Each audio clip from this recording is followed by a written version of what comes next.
आनंद मठ के देवी देवता डंडा शरण प्रणाम है। संत समाज सभा में सबला हमरो सीताराम है। पाटन राज के कोही गाँव है, मोर बर चारो धाम है, मोर बर चारो धाम है, मोर बर चारो धाम है। नदिया के तीर में माता के गाँव है, नदिया के तीर में माता के गाँव है। नदिया के तीर में माता के गाँव है, नदिया के तीर में माता के गाँव है। आनंद मठ कोही में माता काली तोर नाम है। नदिया के तीर में माता के गाँव है, नदिया के तीर में माता के गाँव है।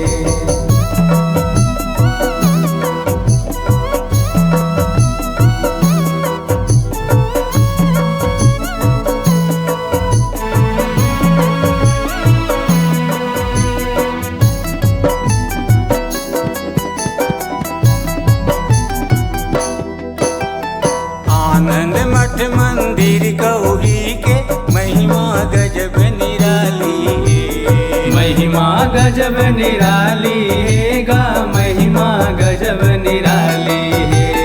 आनंद मठ लाय अमर करैया मोहनानंद बलिहारी है। मोहनानंद बलिहारी है गा, मोहनानंद बलिहारी है। गौरू नगर के विद्या पाए जंतर मंतर भारी है। जंतर मंतर भारी है गा, जंतर मंतर भारी है। माता काली के पुजारी भक्ति भावे। नदिया के तीर में माता के गाँव है, नदिया के तीर में माता के गाँव है।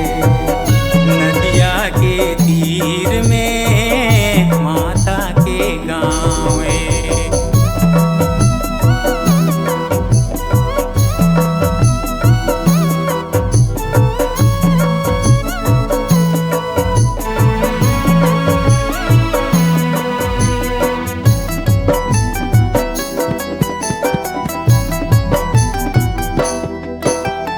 कलकत्ता ले लाए काली घपटे रात अंधियारी है। घपटे रात अंधियारी है गा, घपटे रात अंधियारी है।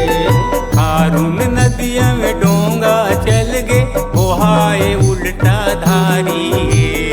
ओहाए उल्टा धारी है गा, ओहाए उल्टा धारी है। माता काली प्रसन्न होगे आए कौही दुआरी है। आए कौही दुआरी है गा, आए कौही दुआरी है।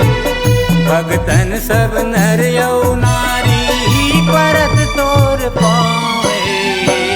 नदिया के तीर में माता के गाँव है, नदिया के तीर में माता के गाँव है। नदिया के तीर में माता के गाँव है।